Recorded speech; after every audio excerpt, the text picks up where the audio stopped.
Côté de vous. Laurent Didier, vous êtes le responsable production des Chambriers de l'Est. Alors, peut-être un petit historique pour démarrer sur ce projet agricole à la base. Hein. On parle de là. C'était il y a combien de temps? C'était en 2004 en fait. Donc je vais vous la faire courte parce que sinon j'en ai pour l'après-midi. En fait, en 2004, une entreprise allemande qui s'appelle BAFA, donc qui est basée à côté de Karlsruhe, cherchait un nouveau bassin de sourcing en fait, pour alimenter son unité de transformation parce qu'il était confronté en fait, à l'émergence des cultures énergétiques en Allemagne. Et il avait de plus en plus de mal à imposer en fait, le chanvre dans sa zone de chalandise. Et donc à l'époque, il avait été regardé en Alsace puisqu'il y a quelques encablures. Les Alsaciens ont dit à part faire du maïs, on sait faire du maïs. Donc il a passé son chemin, il a été un peu plus loin et c'est comme ça qu'on l'a rencontré.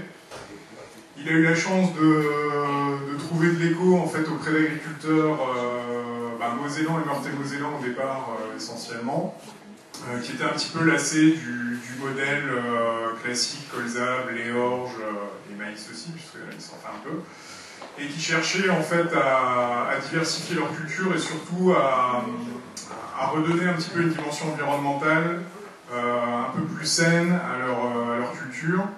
Et le chanvre, en fait, rentrait tout à fait dans ce schéma-là, puisque c'est une plante, en fait, qui, comme l'a dit Hélène Guidon, nécessite peu d'eau, pas de produits phyto, donc ça rentrait tout à fait dans le schéma.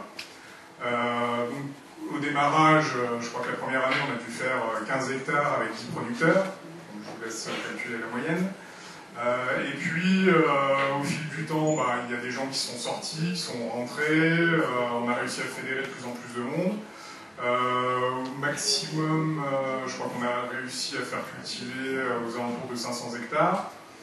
Et en 2011, on s'est retrouvé à la croisée des chemins, parce que Bernd Frank, donc le directeur de BAFA, nous a annoncé qu'en fait, il avait vendu son outil de transformation. Et cas peu classique, il délocalisait en fait son entreprise en France, en Seine-et-Marne. Donc nous, on était face à un choix, c'était soit on arrêtait la filière, puisqu'on n'avait plus de débouchés, soit on sautait le pas et on créait notre propre unité de défibrage. Alors à l'époque, on était 20 associés, puisqu'on avait déjà créé la société Chambriers de l'Est, au départ uniquement pour faire l'intermédiaire entre l'Allemagne et les producteurs lorrains et alsaciens, parce que les Alsaciens étaient revenus sur leur décision de départ. Avec le maïs, oui. Voilà. Il y avait eu des petits problèmes avec la chrysobène notamment, bon bref, je vais passer dessus. Et il s'était rappelé qu'on leur avait parlé d'une plante un peu bizarre. Et donc, alors déjà on a apuré un petit peu le tour de table des associés. Il y en a qui, quand on leur a annoncé les volumes d'investissement que ça représentait, qui ont préféré quitter l'aventure. Et on est resté à 9 irréductibles pour développer en fait cet outil de défibrage. Donc on était conforté quand même par pas mal de signes, je dirais, avant-coureurs. Notamment en 2007-2008, on avait participé, il y avait une journée organisée, enfin 2 journées organisées par le pôle fibre sur les filières lin et chanvre, qui nous avait montré qu'il y avait du potentiel en termes de débouchés pour les produits qu'on pouvait tirer de la plante. On était également fortement soutenu par les collectivités territoriales, et au premier rang desquels les CG, que ce soit de Moselle et de Meurthe-et-Moselle. Donc ça nous confortait quand même dans notre idée. Et donc on a sauté le pas, on a fait des essais, alors en plus, pour pas faire comme tout le monde, on avait l'idée de mettre en place une ligne innovante. Pourquoi faire simple quand on peut faire compliqué? Parce que en fait les constructeurs qui sont en mesure de vous offrir des lignes, enfin de vous vendre des lignes, parce qu'ils ne vous les offrent pas, sont encore sur était encore à l'époque du moins sur des outils qui étaient plutôt destinés à l'utilisation de la fibre dans le domaine papetier. Or, aujourd'hui, c'est un marché qui est obsolète. Par contre, le marché des matériaux composites était en train d'émerger et il fallait une autre qualité en fait, de produits de fibre.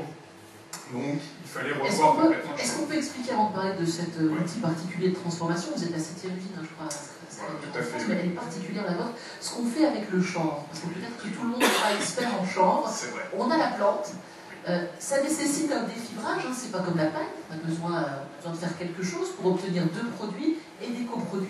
Expliquez-nous. Alors, en fait, donc le chanvre, déjà, à ne pas confondre avec le lin aussi, je précise, parce que j'ai souvent la réflexion quand... Ça ressemble à quoi le chanvre? Ça ressemble à une grande plante qui peut faire 2,50 m, 3 m de haut. Quand on est proche de la récolte, on a une hampe florale qui fait de l'ordre de 50 cm à 1 mètre, les bonnes années, donc plein de graines. C'est ça là-haut. Voilà, bah là c'est en phase de développement, mais c'est très au début, c'est plus du dessus. Et donc, l'intérêt déjà au niveau agricole et pour l'agriculteur, c'est qu'on a un système de récolte qui est spécifique aussi, qui nous fait dire en fait que la première machine en fait, de l'usine est directement dans le champ. Je m'explique, la machine nous permet de récolter la graine et également de conditionner la paille directement donc sur le champ, puisqu'on coupe les brins de paille en sections de 60 cm de long au maximum, ce qui facilite derrière sa reprise pour la mettre en ballot et également facilite le travail sur l'entrée de la chaîne de défibrage.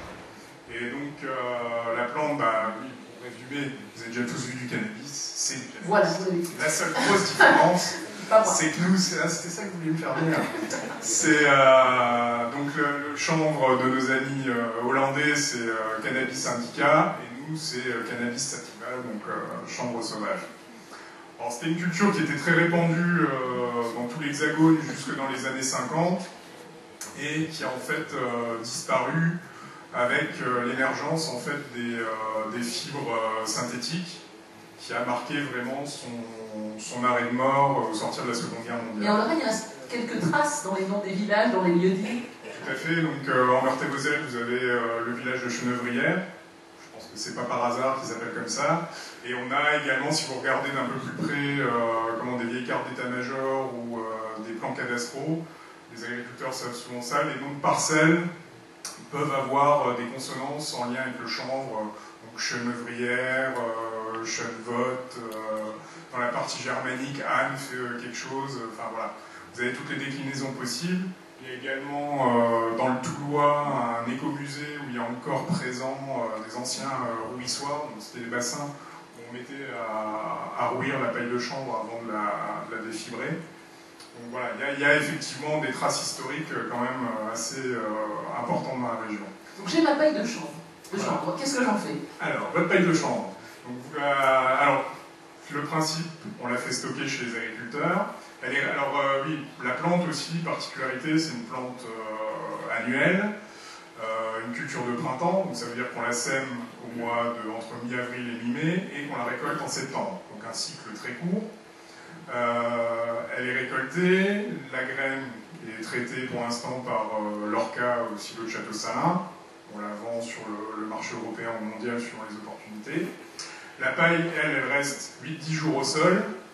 Elle subit une étape de rouissage. J'en ai parlé avant, sauf que c'est moins important que ça ne l'était par le passé. Aujourd'hui, on laisse faire la nature. C'est en gros la rosée du matin, la petite pluie et les bactéries du sol qui vont dégrader la paille pour commencer en fait à manger les molécules qui font la liaison entre la fibre et la chenevotte, le bois qui est à l'intérieur de la tige. Cette paille est ensuite pressée en balles rectangulaires et stockée chez les agriculteurs. À savoir que la paille d'une récolte de l'année N, on ne peut pas la traiter avant minimum le mois de janvier de l'année N+1. Donc on la stocke au minimum 3 mois avant de la traiter. Elle subit une étape de maturation donc pendant le stockage. Cette paille, ensuite, on va aller la chercher chez les agriculteurs autant que de besoin pour alimenter la chaîne de défibrage. Et là, en fait, notre procédé particulier voilà. Qu'on a qualifié, entre guillemets, de procédé soft, puisqu'en gros, à la différence de nos concurrents, on a éliminé un outil qui est présent dans la plupart aujourd'hui des chambrières, qui est un broyeur à marteau. Cet outil-là a le gros défaut d'abîmer les fibres, et du coup les fibres sont moins facilement utilisables dans le domaine de la plasturgie et des matériaux composites. Donc nous on a un procédé, on a exclu ça, on utilise uniquement des batteuses et des rouleaux affineurs pour séparer la fibre de la chaîne botte. Alors la paille de chanvre se présente, en fait ça fait des tubes, et vous avez la fibre en périphérie, qui est en gros l'écorce de la tige, et l'intérieur, vous avez comme dans le sureau, vous avez une espèce de moelle qui est la chaîne botte, et en fait cette paille va venir taper les battes en fait, qui sont fixées sur les cylindres de la batteuse. La fibre va naturellement avoir envie de s'enrouler autour de ses doigts, et la chaîne botte, elle est plutôt rigide, va éclater, et c'est comme ça qu'on va réussir à séparer les deux portions. Tout est traité donc, et séparé au fil de la ligne. Le process génère également de la poussière, et la poussière est également collectée.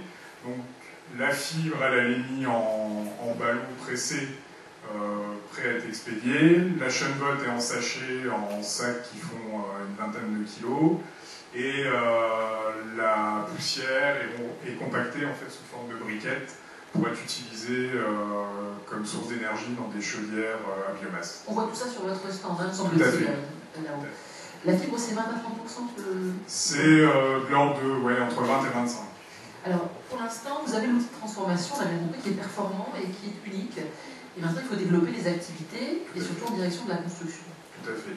Alors, sur la fibre, c'est vrai que l'objet n'est pas d'aller trop sur le domaine de la construction, encore que on a entamé là, un programme de recherche-développement avec le pôle fibre pour aller dans le domaine textile. Alors, j'entends quand je dis textile, des textiles assez sommaires, mais qui permettraient d'ouvrir des perspectives dans différents domaines, dont le bâtiment. Par contre, la chaîne botte là, a un intérêt important dans le domaine du bâtiment. Il y a deux possibilités d'utilisation. Une assez simple, dite en voie sèche, où elle peut être en fait étalée dans des combles perdus en couches de 20 à 30 cm, et ça vous fait une couche isolante. Ou en voie humide, où on va faire en fait un béton. On va la mélanger avec de la chaux, avec des ciments plomb. Il y a plusieurs recettes qui existent aujourd'hui. Et on a également plusieurs méthodes pour l'appliquer, soit un peu à l'ancienne, comme ce qu'a fait en partie M. Baldi sur la maison à Jean de Lincourt, soit avec un appareil pour projeter les bétons, ou alors sous forme de bloc, et on partirait plutôt sur cette voie-là. Bien sûr, il vous faut un avis technique. On va pas relancer le débat. On est là, hein. Effectivement. Pour l'instant. Donc, je vous présente l'Association des matériaux biosourcés. Oui, mais j'ai entendu. Monsieur Le Coanet est là. Justement, j'ai entendu que ça nous coûterait 4 fois moins cher. C'est pas tombé dans l'oreille d'un sport. Est-ce qu'aujourd'hui, Laurent Didier, au point où nous en sommes avec les chanviers de l'Est, est-ce qu'on pourrait directement venir se servir oui, l'unité est rentrée en production en fait depuis maintenant 2 mois. Une petite phase de mise au point. Là, on a fait les bilans du mois dernier, donc on a passé au mois d'octobre on a dépassé les 100 tonnes de paille transformée, avec une perspective de 120 tonnes en fait par poste. Et là, normalement, la semaine prochaine, on devrait passer en 2 postes pour passer à 240 tonnes de paille transformée mensuellement